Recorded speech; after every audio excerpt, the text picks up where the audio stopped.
For those who don't know, I'm Tim. I'm the instructor type person here at the Old Sword Club. One of, I guess, increasingly now, as more and more people are teaching cool stuff, which is nice. But yeah, tonight we're going to have a look at the second bit of Chambon's manual on fighting with Sabre and also scabbard. And he's got like kicks. And this one has a punch in it as well, which I think is particularly unique and fun. But yeah, this is kind of, I mean, I called it dirty fighting with Sabre because that sounds cool and sexy and great. But yeah, I guess how clean or dirty something is pretty subjective. I mean, like a lot of what gets called dirty boxing is just applying a bit of wrestling to your boxing. So yeah, I don't know. Let's not break that one down too much because it's a philosophical nightmare, and as I say, philosopher's only one thing, and it's discussing. But yeah, so tonight we're going to look at how to deal with an opponent armed with a bayonet, because Chambon's manual is very, very situation specific. I mean, last week we looked at sort of his general advice, but a lot of that was me extrapolating from the manual based on other French manuals from the period, and also just from my own knowledge of British sword fighting, which is a bit different, which I guess kind of brings me to something I sort of touched on at the end of last lesson, but I wanted to go into a bit more detail about is the idea of my own background, how it affects my interpretation, and also the way background affects interpretation, because some of the feedback I got from this suggests that a lot of people really don't get where I'm coming from when I'm speaking or when I'm talking through stuff, which is fair if you don't know me very well, which a number of people don't, because we only really interact online. But also I think it's a valuable thing to actually have discussions about how we interpret and where we're coming from, because I also think this is helpful in terms of understanding sources. So I guess to sort of caveat everything is that I am interpreting this manual as we go. What these sessions are is much, much more akin to the interpretation parties we did last year, as opposed to the stuff I've done on British sword fighting, which is me expressing a body of knowledge that I've built up over about 16 years of practice, which, so definitely don't take that and don't take me to be an authority on certainly this, but really not on anything, because I don't particularly believe in authority. I think that knowledge is circumstantial and subjective. And I think that as much as, having a central person giving a structured and coherent lesson, like having, a teacher and students for a lesson, is a really good way to impart information. Really all we can do is impart information. Like there's no point where someone becomes an expert who just then bestows knowledge on others. Knowledge is created through the discussion, exchange of ideas, whether that's between someone who's done 16 years of fencing to a group of people who've done 6 months, or whether that's a group of people who've all done like a little bit and read some manuals and are just kind of throwing things together.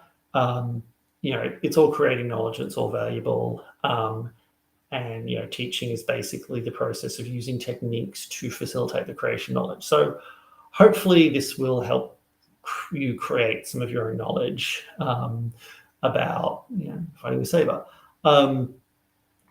Within that as well, so I try to build a lot of what I do off feedback. A lot of the feedback I'm getting is that people are watching these more like a video or a podcast rather than following along as lessons.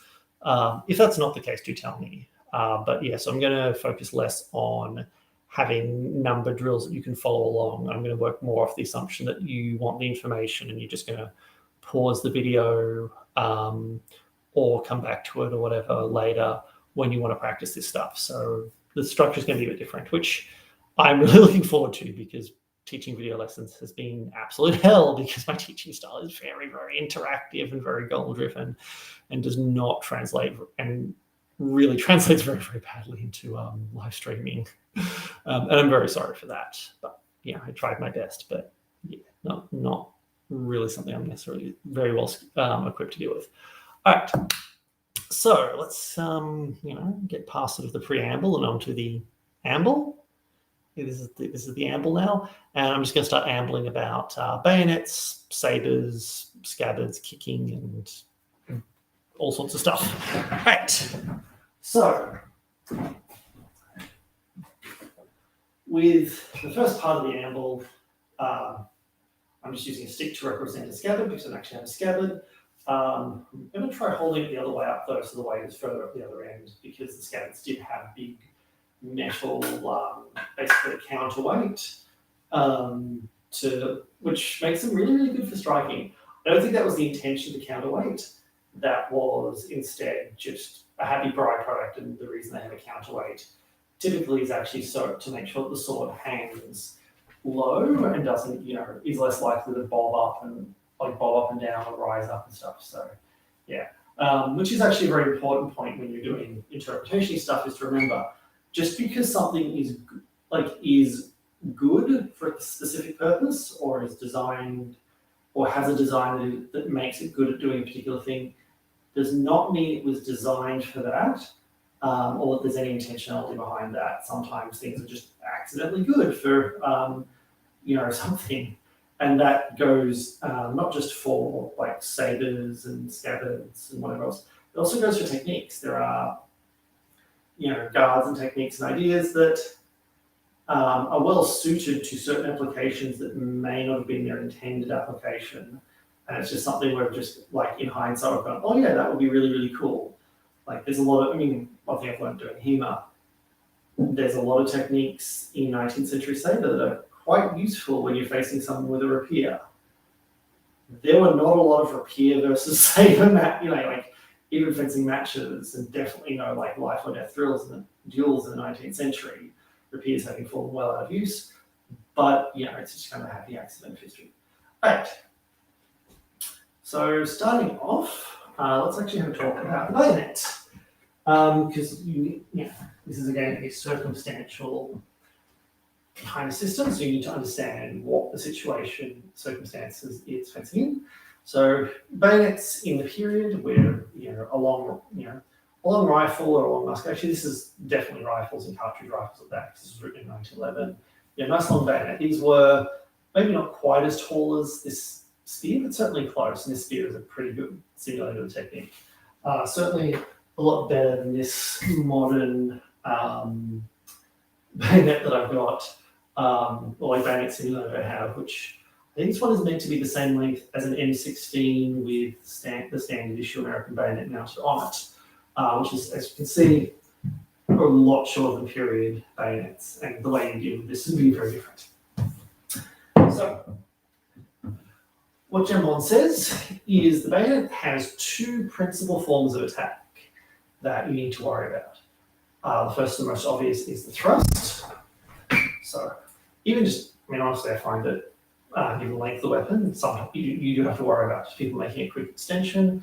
Certainly extension and short lunge is reasonably common, as the base attack. And the other things Chambon says that they can do is a throw point. That's where the person takes the backhand off and launches the bayonet forward. And so obviously compared to just a straight extension, this gives me a lot more reach, but it has almost the same speed as an extension, so it's a very quick attack. And if your opponent is not aware or ready for it, you can catch them off guard really, really quickly. Whereas, straight thrust launch is a bit more predictable, but also a lot safer for the bayonet here, because if you get harried in this position, especially given that a musket or a rifle and bayonet of the period is much, much heavier than the spear I'm using, you're going to be knocked flying. So it's sort of a high risk, high reward strategy, which isn't to say that you shouldn't do it, but what is very, very important if you're either a bayonet fencer or if you're looking to counter one, you need to have a solution to the throw point, because if you don't have a solution, you're going to get throw pointed in the face. And if you do have a solution and someone throw points you're going to win the fight. The other things about bayonet, sabre and bayonet, like the general advice that I think is worth considering, this weapon has a heap more reach than a sabre. I can hit my opponent, so they don't actually have a trained partner here, but I can hit my opponent from miles away. The other advantage is it has a very, very fast moving tip. I can change lines of attack, not in a big way, like I can't go from threatening the head to threatening the knee very quickly. But in terms of small, quick movements, you can move this thing pretty fast. Which means if your opponent doesn't have a solid engagement or a solid kind of grasp of where your weapon is going to end up, you've got a huge advantage in terms of being able to, pop them on the, high inside, high up, or high outside line and changing between them depending on what they're doing. And what this means is that the further away your opponent is and the less kind of engagement and tactile contact they have,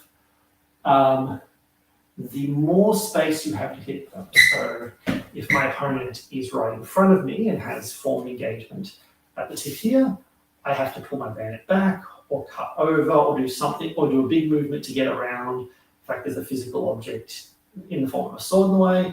If my opponent is backed off and is, doing what a lot of probably historical people did, certainly a lot of modern practitioners do, which is instinctively back up to get more space and have more ability to judge. The more they back up until they are completely out of stabbing range, in which case I'm also very, very safe from them because they're not going to stab me with their sword, the more options they're giving me. So as a bit of advice, if you're a sabre and you want to learn how to fly bayonets, don't back up. You basically, in the same way that when you're fencing sabre, you will instinctively move back a little bit to get some more space. You have to imagine with the bayonet that backing up will make things more dangerous. And I find because people want to do it instinctively, a really, really good drill to do is make yourself a pattern spear like this, or even get a training bayonet if you can, and just get the sabre to stand against a wall with their foot to the wall like this. Come up with the bayonet so that you've forced engagement, so you're quite close. So you're at basically the distance where you will hit them, where you hit them forward weighted and on the extensions. You're quite close, and they should be able to touch your bayonet with their sword and fence from there. The bayonet here is not allowed to move back, and the sword person obviously can't move back, even though they might instinctively want to. But eventually they'll get used and feel comfortable at that distance, especially once they realize that they start winning a lot more at that distance. It's a good way to get people to not run. So if you are, watching this after the fact and pausing, or you're watching it now and you're going to go back and drill, these are the, drill these lessons with a friend, that can be a really great drill to do, is just get someone to stand against a wall or a tree or something and have a bayonet person come to what is the preferred distance of the sabre, not the bayonet here, and just fence from there at increasing speed until the sabre gets used to being close.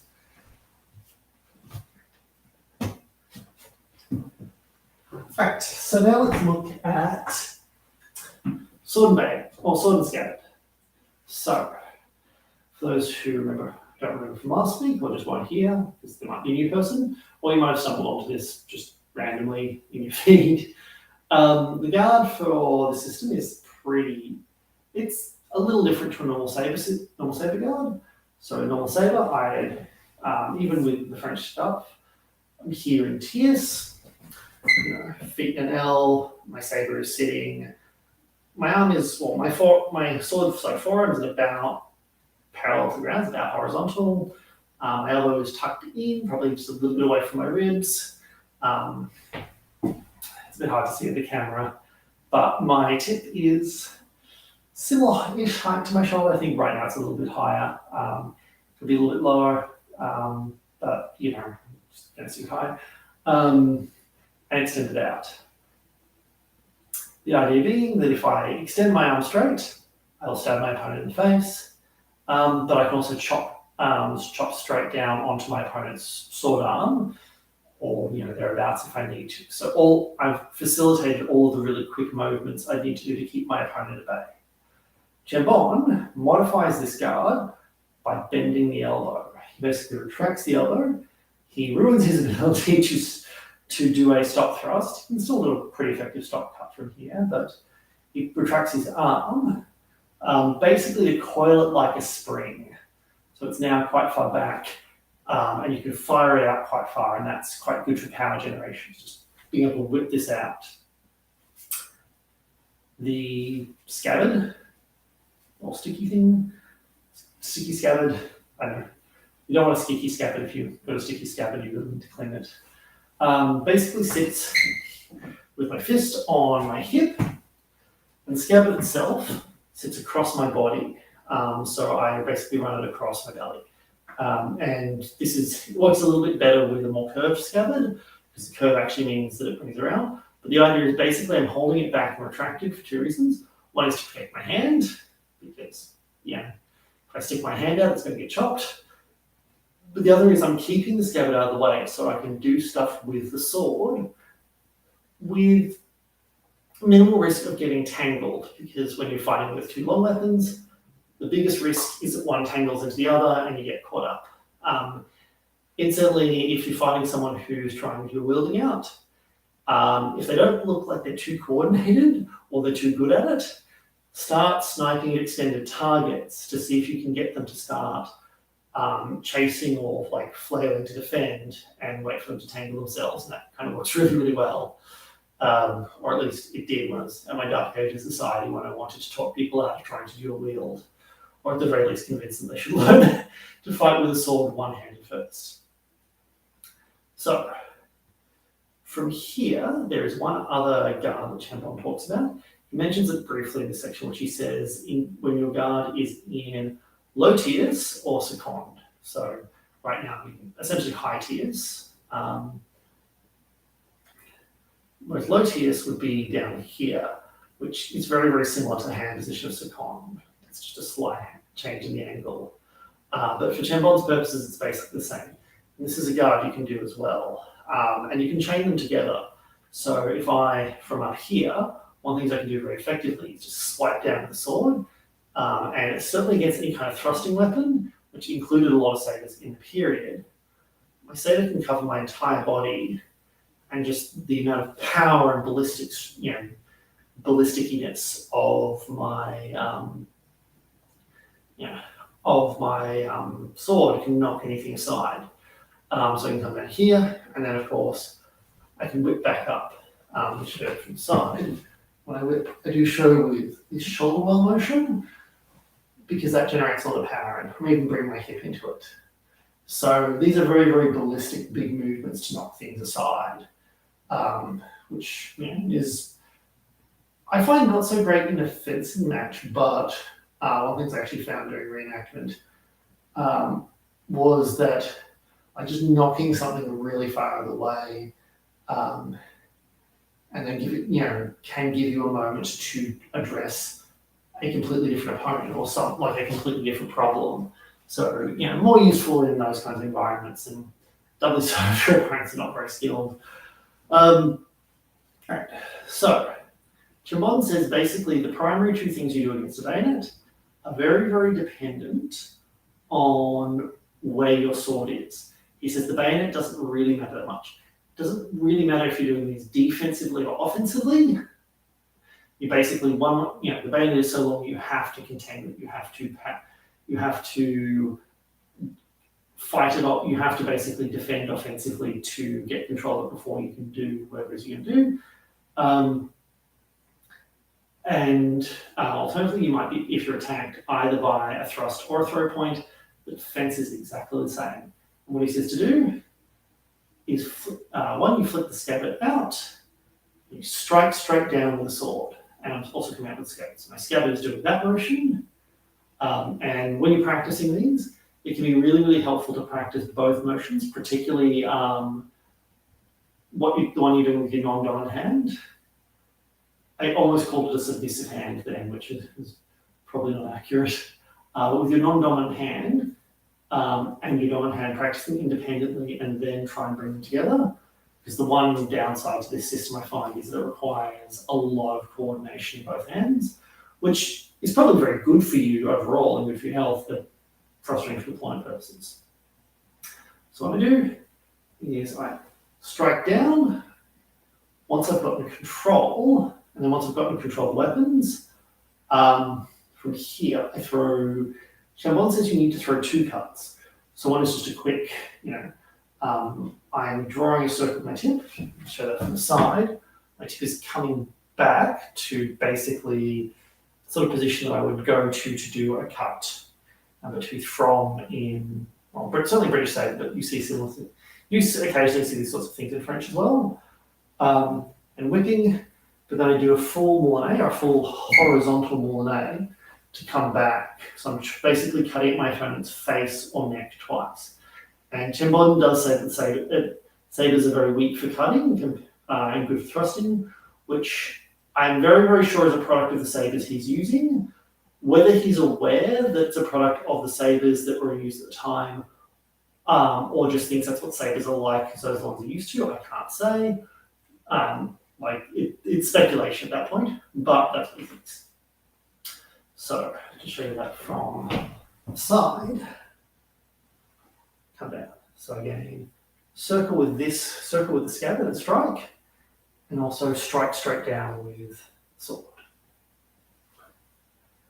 And one of the advantages of this is I'm defending the entire front of me, but at 2 ranges. So if my opponent has a very hesitant stab, I'm still going to catch it with the sword and get some control that way. Whereas if my opponent has a very committed stab, I'm probably going to get it with both, to be honest, which is pretty good. But I'm at the very least going to get it with the scabbard, and I'm going to get control with the scabbard. I'll just show you that from the other side as well. Again, striking down. And I find thinking this as cutting down or cutting down with the scabbard is quite a useful kind of mental cue. So yeah, that's good. Instantly, if your opponent has a very, very cautious thrust, one thing you're going to need to do if you start fencing with this is deal with people who like to throw little kind of probing thrusts. So you will see, depending on the quality of your opponent, you'll see, just throwing quick jabs basically as a range finding tool and also as a way of gauging your reaction. That is a thing that people will do. The other thing you'll see if your opponent is less good is just trying to sewing machine in at you. And that can be really, really hard to deal with if you don't have a plan, especially if you're wanting to get consistent contact. And one of the reasons why people start doing this is that they do normal thrusts, and then people start having binding, or start binding them, or start getting start beating, getting connection, and all of a sudden, the reason they went to a 2-handed spear or to a bayonet type weapon, which is for sort of the safety of reach, goes away, and so they start, the next instinct is just to start repeatedly jabbing like a sewing machine. If that's the case, you need to have a solution for that. And so if you're training this at home, what I recommend you do is have one partner with the spear, just basically throw jabs that are out of distance. So if you can imagine that wall here is my opponent, I'm doing them maybe here or here, which is a more realistic kind of probing distance. Starting slowly, the person receiving practice does various things or various solutions at the same speed, and you get progressively faster so that they can instinctively do them faster. The advantage of this being that they've got time to judge and they've got time to make adjustments when it's slow, and then they can make those adjustments more seamlessly as it's fast, because no one ever does anything correctly. Just mistakes just get less noticeable. I don't think I make any fewer mistakes now than I did years ago. It's just that they're so seamlessly corrected that it's only occasionally I make a noticeable one.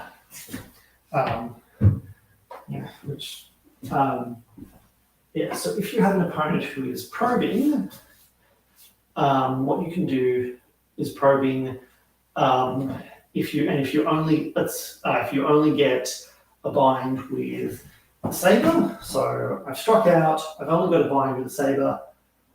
What Chambon says you can do is a press defer.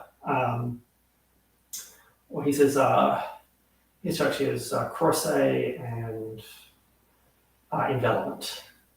So my brain can't words. Double so in French, and I know I've mispronounced those. And that isn't to say that you shouldn't just comment in the chat that I can't pronounce French for shit, but I fully acknowledge that, and I'm not, and will not apologise. But yeah, so let's say for the sake of argument, I've come to here. I've got contact here on the sabre, but not on the bayonet, so I don't have a very strong contact. What I do is I push the opponent's bayonet to another angle. So for me, I like to just push down here to second. One is I can quickly transfer into the next defense if I absolutely have to. But for here, I find this really pushes my opponent low and out of distance, and most people react by trying to retract to guard, which gives me a lovely big opening to come in. I think this is a very, very good and useful thing to practice.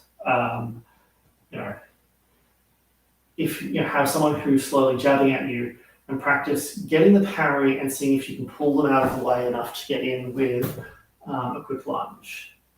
So, useful kind of drill. Sorry, it's so much easier to come up with two-person sword drills that will teach skills than it is to try and do them solo. And yeah, it's been on my mind a lot all last year, but I'll save most of my grumbling about it until the Christmas party. But yeah, so those are kind of your two solutions from this guard.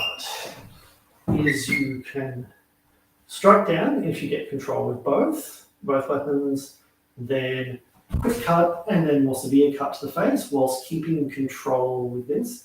It's a very common theme in Chambon's manual is get control with one weapon, with the scabbard specifically, or possibly both weapons, either both weapons or the scabbard. I think there's ever a situation where he has exclusive control with the sword and then uses the scabbard for anything, or conceptually you could. But get control, and then that's when you deliver your cuts or your counter attack. Theoretically, you could thrust from here, like come to 6th and then poke. But he doesn't say to, even though he says thrusts are better than cuts. Don't know. Yeah. I don't know what to make of that. If you miss, or if you get control with the sword but not the scabbard, you use you do a envelopment with the sword or a press defer, transport. I've heard called so many different things. I don't know what anyone here who's done Sabre will be familiar with, if they're familiar with anything at all, until your opponent's weapon is very, very far away. And then when your opponent tries to bring their weapon back online, that's when you use that time to come in with an attack at the head. Theoretically, you could, I just thought of this, once you've transported, step in and get control with the scabbard. So sort of keep pushing at the center of their bayonet, bring your sword back, and thrust or cut as well. But yeah, I feel, either way, you've got some big opening, and Chambon doesn't really have. He sort of implies solutions to the problem of your opponent making cautious thrusts, but he doesn't really go into a lot of detail. So this is a bit of me extrapolating from what he said as well. I'm trying to get an idea of the sense of these. What happens if you miss completely? So let's say, for the sake of argument, my opponent comes in, I parry, they pull back, and I'm now down here in a low tierce. Well, this is the thing Chambon explicitly deals with the other defense, which you do if your sword is lower. And you can do, The way he talks about it, it's more he seems to expect that sometimes you'll just be running around with both stuff, and you can only get to this guard, you can't get to a full high guard. Like it's just a thing that's going to happen. But when you do, what he says to do is parry by bringing both your weapons up, so into essentially high tier guards on each side. Come to here, straight from the front. I come to here. You see how I'm punching out with my scabbard, even twisting my hip, and I'm probably, personally when I do this, I'm probably going to lift my back foot like I'm throwing across in boxing, but that's not strictly necessary, it's just, that's the thing that I like to do. I'm coming up, and I'm getting either two fairly flat parries, more because of the angle of the bayonet, or even if I can, I'm going to push. I'll show it from low. I'm going to push so I've actually got some angle, and I've got this, and that way I've got the bayonet basically on 245-degree surfaces. And you see, if you look at my sword, if I'm like this, my opponent can slip off pretty quickly by just going sideways. This way, they're going to have to lift up, which means that their bayonet is going to go much further away from it, which gives me a chance to come in. So from here, all I do is lift and raise. Lift and raise. And I like this one as well. I'd be tempted actually to fight out of this guard, to be honest, just because I find this one so naturally good at coming in and getting aggressive. Like you try this out, when you try this out, it naturally feels like I want to come forward. Which is what you do against the bayonet, so it's cool. What Chambon says to do next, he's a bit more vague about. He doesn't say to take the sword off as much as there are ways you can intuitively do it. So if you remember a few weeks ago, where my first thought when I was reading this was like, oh, he's going to do the same sort of cut that Tui does. If you remember Tui from the other week, we just come back to here and chop, but he doesn't do that. He basically keeps both weapons together. He says you can kick. He says you can punch with the scabbard hand.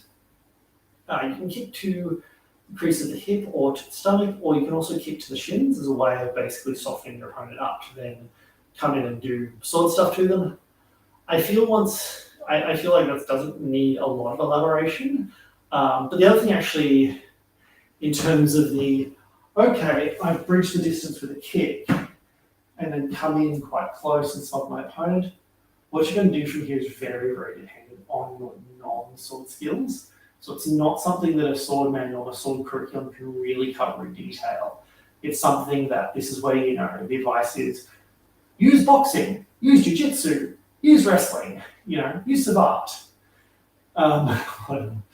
Use, Muay Thai if you're a modern practitioner of stuff. That's sort of where you get into, you need to have studied other things to kind of really have a good idea. If you have done fencing and if you're a pure fencer, you've never done an martial art, and you don't like getting close, what you can do this is my extrapolation, not Chambon's ideas, is push and then use the opening to cut.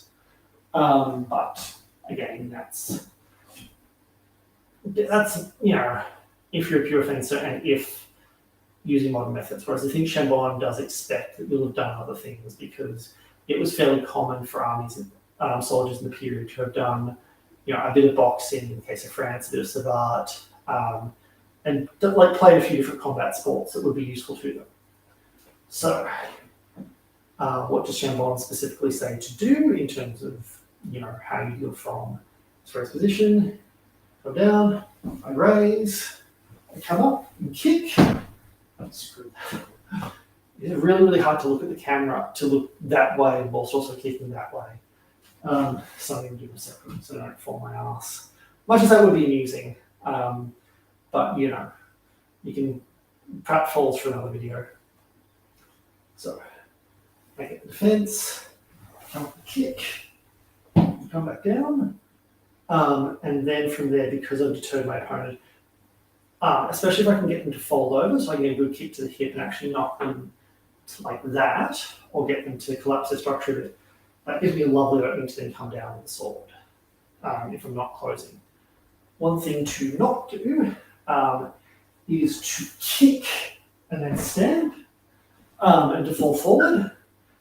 The reason being is if you miss, like if your opponent moves their leg, and particularly if your opponent transitions to boxing or to even butt fencing with the bayonet, you've left yourself really, really open. So yeah, don't do that. There's a reason why the only context you really see someone kick and then fall forward after the kick is in context where kicking was an unorthodox skill. So like in sort of the 1940s Anglosphere, where most unarmed martial arts were boxing, judo, and wrestling. You see that because people don't expect it and don't necessarily know how to defend it. But if you're against someone who knows how to defend kicks, particularly by moving, not a useful thing to do. And I think that's also why Chambon doesn't want you to do it. It's because he's used to Sabre, where people are very, very good at defending kicks because they have a very, very good kickboxing form to learn how to do it with. So there's obviously that. You can also throw a lower kick. So all I'm doing is basically pivoting on my hips and skimming forward and driving the edge of my boot, or in this case it's quite a soft shoe, which would make this less effective, but let's imagine I've got a good combat boot on, or better still, a boot with a nice hard leather sole, which I promised I'd dig out my actual purely leather soled shoes last week, and I haven't. So I broke my promise, and so your only option is revenge. So when physical classes happen, you're going to have to just come to those classes and fight me. But I'm driving basically the sole of my boot straight into the shin as a way of damaging it. I've had this done to me by someone barefoot, and it was pretty unpleasant, and they weren't going full power. And if it wasn't for if they weren't hitting with a soft arch of the foot, and hitting with an actual sort of hard leather soled shoe, it's going to do some damage. It's going to do some disruption. So that is another option. So I can come in, basically kick, and even and if particularly for on mud or wet grass, even break my opponent's structure by by knocking their foot, knocking their leg. That's a big if. I wouldn't rely on it, but nice if it happens. And then that opens them up to coming with a sword strike. The other thing that Chambon says you can do is parry and then punch. So you basically belt your opponent in the guts with with your scabbard hand. You don't hit them with the scabbard, curiously enough. So what I said before about when I was saying before that he never has bind with a sword hit with the scabbard, he doesn't. But what he does have is bind with the sword and hit with and punch with the hand holding the scabbard. Why you don't see this or just smack with the scabbard, which would presumably be more powerful given that it's got a very big lump of steel at the end. I don't know, but he says not to. Or he doesn't say not to. What he does say, he doesn't say to do it. He says that you're better off punching. If I had to hazard a guess, I'd say the most likely explanation is because he's adapting existing skills in the period. So he's adapting English boxing and French kick and French savate. Or savate, all savate is French. But yeah, he's adopting savate and English boxing. And he hasn't really thought about, why don't I just smack someone with the scabbard? Which is weak, because he does use it for binding. He strikes weapons with it, but never people. That might also be a training thing as well, is that you can't safely train scabbard strikes, but you can safely train punches, because they did wear big padded gloves for about training and stuff. So yeah, those are sort of your three solutions from there. What I recommend is try each out if you're getting into this. See which one works best for you and what one works best for you when followed up with a sword strike. My other advice is if you're interested in them, but you're not a skilled kickboxer, and you don't have a lot of control in your blows, do that. because in a HEMA context where people have shin guards, it'll be fine, they'll just feel it. Whereas kicking someone in, this is really hard if you're not a very good kickboxer, but also like doing a full-on punch to the gut against someone wearing like a padded spares jacket or something can actually hurt them, so it can get a bit dangerous. So yeah, that's kind of my advice. But try it out. The main thing that you want to do to practice this stuff is practice transitioning between, strike down, strike up, strike down, strike up.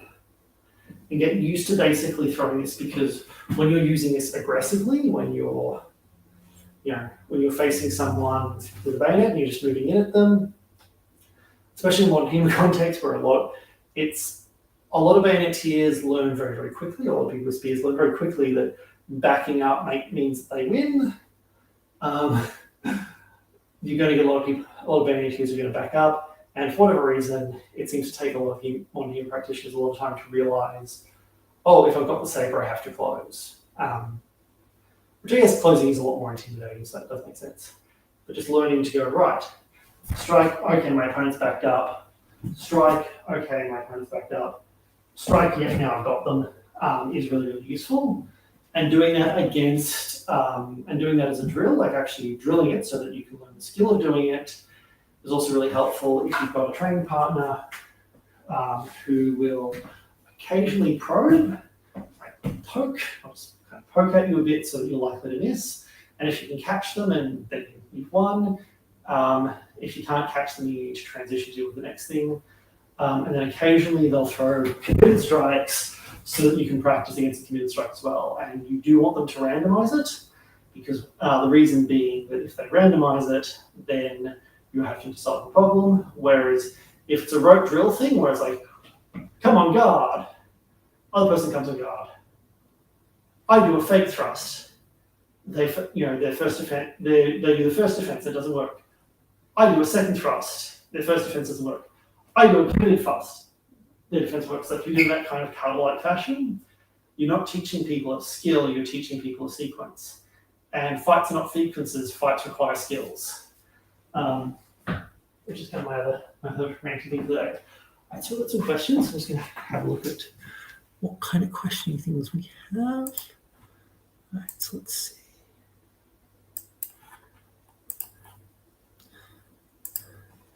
So Bill has said, the pendulum click will help maintain forward movement and maintain balance. It won't help maintain forward movement. It will help maintain balance. I'll have to get the techniques, the things so you can see my feet. The thing about this kick is, as much as you're not really super well balanced whilst you're doing it, but that doesn't matter because it's so quick. And for some reason, I'm in boxing mode now, but when you're kind of throwing it within a combo, it's such a quick movement that your opponent can really take advantage. I wouldn't do it necessarily coming forward because you don't fall. If you were going to do it as a way of coming forward, you probably want to throw and come back to even, or come back to a point where you've got contact with the ground and then go. I should really do this with swords to keep this on for a hand. But if it's stuff like, I've parried, pendulum kick, and then I do that, which is something you're going to have to practice a lot because it's quite complicated footwork. That's going to work a lot better than trying to do kick and fall. The reason being is, particularly if you're using the kick to drive your opponent or to create some space to come in, then and you force your opponent back and they count and they then return, they hit you, you're going to take a lot of damage from that hit. Like I was saying, with a lot of kick, a lot of the martial arts where they kick and come forward, or grind down the shins, are in contexts where kicking is not very common, and so people are unlikely to know how to defend it. And even if they do reflexively pull out of the way, they're still going to, or they're not going. They're probably going to go too far. They're not going to know how to counter. But which is why also you don't see those kinds of kicks in like modern kickboxing or like mixed martial arts or anything. Like the oblique, we see an oblique kick in mixed martial arts. It's a kick that then retracts. It's not a fall forward, because if you scrub that fall forward, you're going to get knocked out. Some other comments. So Bill's also said it's a soccer kick. Yeah, pretty much. It's similar to soccer. I haven't played a lot of soccer, so I could be horribly wrong. But yeah, similar sort of thing, kicking with the insole of the foot. Use a scabbard and slapping motion. Yep, yeah. The scabbard is used to beat or slap aside, like it's used to just knock things out of the way, which is quite helpful. Bill's also said instead of punching, just my observation, that is when we use swords and bolos, but either would have is that when we use sword and bolos, but they have either a leather or wood sheath. Let's see what goes on. Thrust of the blade include distance covered, moving forward with it. Yeah. I'm not sure if those two comments are related, but yeah, you definitely could. Realistically, most of what you want your forward motion to be is on the on the parry. So Bill's also just step through the pendulum kick. It's again hard. Like you want to come back to a guard position before you do that, because otherwise it can be quite dangerous because it's quite a committed movement. And haven't had some really unpleasant thrusts to the face where I've come forward and my opponent's taken advantage. I'd be very disinclined to give my opponent that opening.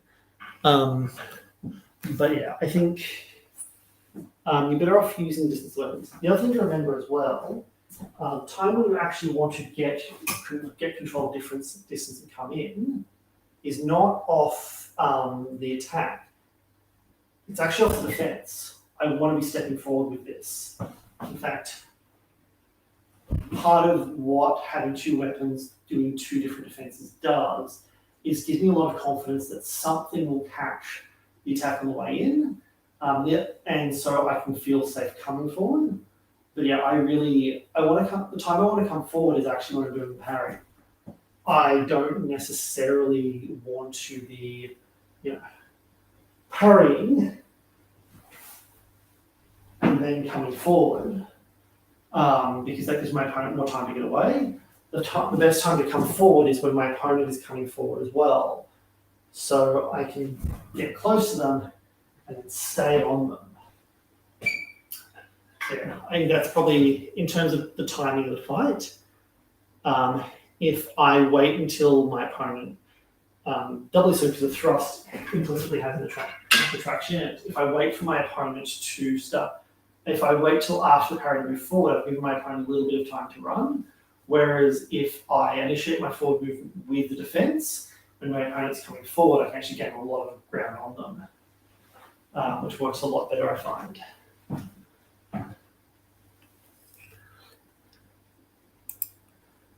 So Bill's also said scabbard would be good news for checking or shielding action, in my opinion. Oh, definitely. That's primarily what it does. And actually, next week we'll see a lot more of that when we're dealing with cavalry, and then when you're dealing with, and that's basically like the bread and butter of dealing with just a single saber is bread and butter of dealing with a saber is using the scabbard to shield or just to cover and smother. And Bill's also said, I'm not used to using long blade as long as a saber. Yeah, it's different. It's really different. I think there's actually a thing that I learned when I started doing knife is that shorter blades, or like blades like a machete length blade, is halfway between using a knife and halfway between using a saber. And if you do sabre and knife, you get a good, like you pretty much can handle a weapon of any length in between. And then if you do sabre and rapier, you can handle a weapon of any length, or single-handed weapon of any length in between. Obviously, two-handed weapons are very different. Single-bladed weapon, a sword of any length in between. Axes and stuff are very different again. So sticks, actually. Oh, sticks not so much, but yeah. But yeah, which I guess that's what has always made me wonder what would happen if I trained knife, saber, and rapier. Would that just give me a very, very strong system for all weapons in between lengths, or not? But yeah, I'm really not very good at rapier. Like very, very not. I'd probably end up doing something similar to side sword. You do see that with like Maya and Lenovo and stuff. Well, they've got this thing that is like rapier fencing, but not quite rapier fencing, which is kind of interesting. So yeah, maybe, or I could be entirely wrong about that, and have to wait till we're going to conferences again to have people come and tell me I'm wrong. So yeah, very hopefully I'll be able to see you all at conferences sometime next year, and you can come up to me and tell me that I'm wrong about things. All right, cool. So yeah, Espada, Y dagger. So sword and dagger. Yeah. Rondel dagger with saber would be a good experiment. I agree. Yes. Actually, unfortunately, I can't like that comment through Restream. But yeah, no, I think that would be a very, very cool experiment. I've done a little bit of dagger stuff, or like sword and dagger. But basically, yeah, it's sort of, so far the thing I found it's most similar to is actually Pringle Green's use of the pistol for parrying, which if you all go back, if you're on YouTube, or even if you're on Facebook, just look up our YouTube channel, or look at our previous events, or the video section. I just find YouTube is a lot easier to navigate than Facebook. But yeah, like Pringle Green's use of the parrying pistol is actually works like that method works really well with a dagger as well. And there's a suggestion that the idea from it, or there's a kind of a bit of a weird lineage of that idea, where there are examples in the Scottish Highlands of Highlanders using just a dirk as a parrying device. The one that actually stands out to me as a similar sort of thing is from Verville, where his depiction of a Highlander has a wooden board strapped to their arm. So they were doing that where they're just covering the arm with something, and if they can't tie something to it, they just hold something in front of it. Cool. Yes, I'm glad you remember. For everyone else who's watching, go back and have a look. But yeah, that was a fun one. It's a fun thing to experiment with. I guess on the subject of how do you drill this stuff, to get it to work, you really, really need to drill it quite well. I remember when I first did Sword and Dagger, actually, there was an attitude that the dagger, you could do some things with it, like parry with the sword and countercut with the dagger, but because people would become so cautious, the main role of the dagger was more just to stop people from closing, which was, I thought, kind of interesting. And then the more I've kind of said, well, hang on, how do we drill this stuff? The more I'm thinking, no, there's a lot more you can do with the dagger, and there's a lot more the dagger can do in the fight than just stop someone from trying to grapple. So if I can get fish out of the I'm glad I've got my sword back here. My trusty dagger.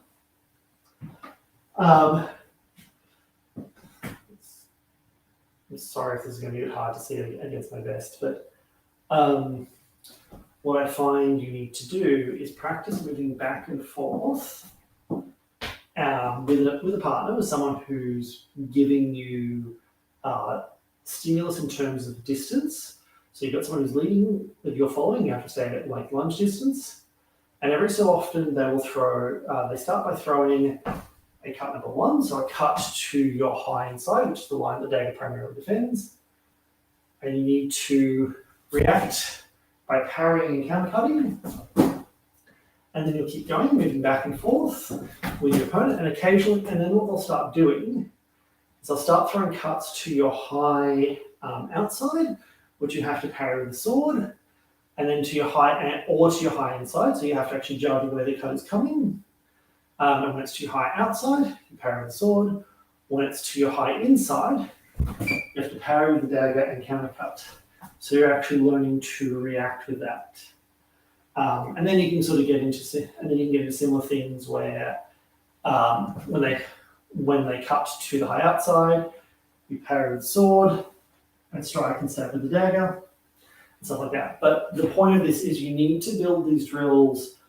You need to drill this as a reaction, not just as a sequence. So the classical way you taught this stuff is one person comes on guard, and the other person, or both people comes on guard, and one person throws a prescribed attack. So you're like, oh, throw a prescribed attack at your opponent, at your training partner, and they will respond with the prescribed defense.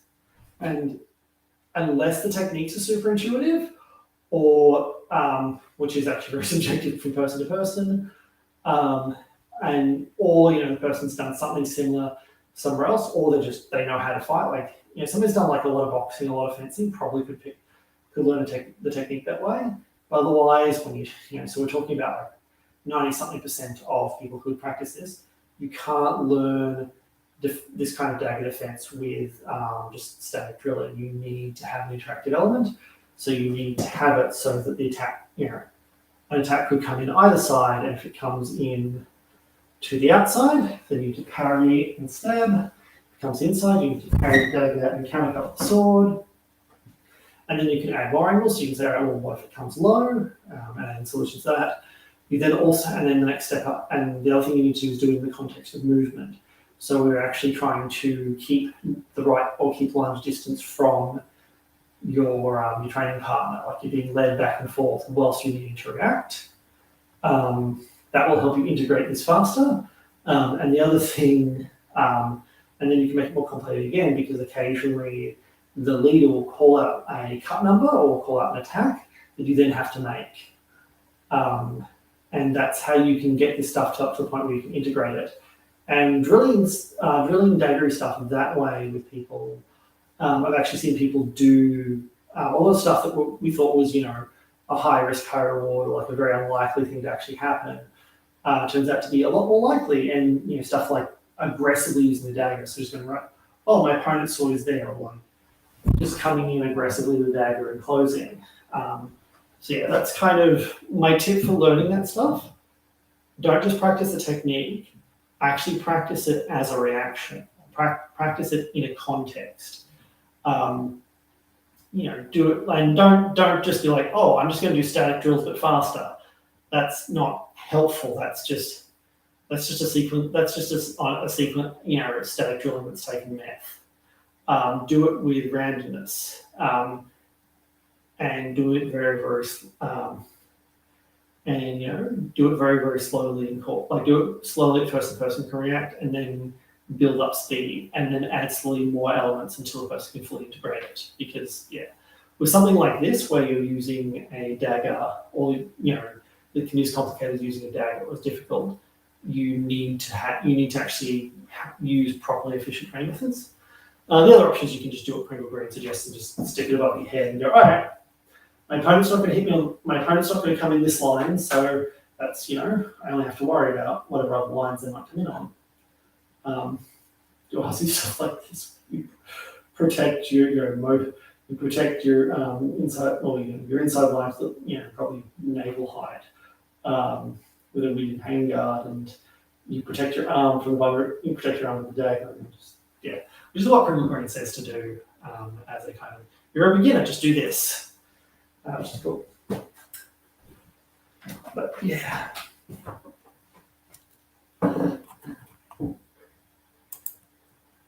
And Mick says, that is a very cool looking dagger. Thank you. It was a gift from a very, very excellent training partner. So, yeah, no, it's been super helpful. And yeah, I want to do more dagger, or more handy dagger stuff. Yeah, I mean, I guess I've been enjoying doing the offhand weapon stuff. I remember whenever I do the Pringle Grieve, it's always really difficult to fill out a whole lesson because the method is so simple. But yeah, there you go. Cool. So, are there any more questions before we finish up for the evening? Maybe check a second to type them. But yeah, no, it's going to be interesting. So one of the things that we're looking at this and kind of doing the live interpretation stuff has been really, really interesting because this is a system I'm not super familiar with, but I don't know. I feel like it's kind of like anything where you appreciate something more if you know how it's made. I mean, there's a saying about laws and sausages, although I studied politics at uni, and I'm like, okay, yeah, no, it's you understand a lot more about the political system. You see how decisions are made, and you can make a more informed decision about whether or not you want to eat sausages. Or actually, I think the real advantage of seeing how sausages are made is learning that food is not necessarily appetizing from start to finish. You know, there are plenty of processes of making food. They're a little bit gross, but if you enjoy the final product, then that's okay. Cool. So anyway, after lesson, we are going to be jumping on Zoom. So I'll start that up in just a moment. But if you're enjoying these lessons, the other thing I really hope that you do is chuck us some money via PayPal. The reason being is we are starting back up next year. So it's unlikely we're going to be able to do another Saturday meetup in December just because I've got most of us are going to have back-to-back Christmas parties. I know I've got one this Saturday. I think I've one the following Saturday, and then after that I've got my family Christmas, and then Christmas Day. And yeah, so Christmas is a great time. But next year we are going back to physical classes. So I was hoping to go back on the 5th, but it's looking more and more like we'll be going back a bit late. We'll be starting a bit later than that, just depending on the venue and when we can get it. But certainly in terms of that process, having a bit of money in the account is helpful. So yeah, if you want to just donate a bit of money to the Sword Club, that's nice. And otherwise, I will see you next week. Next week we're going to be looking at what to do against someone who is on horseback. Even though the manual has separate sections for lance and sabre on horseback, like you're going to mount. If you're facing a lancer or a hussar, it's apparently different. There are separate logics, but the techniques you do are almost identical in both. Just little bits of pieces here and there are different, which I find really interesting, I guess. I don't know. I mean, I normally don't try. I try to not get too much into authorial intent with these manuals, but it's kind of hard not to, I guess. So yeah, hopefully you'll check that out, and I'll see you next week.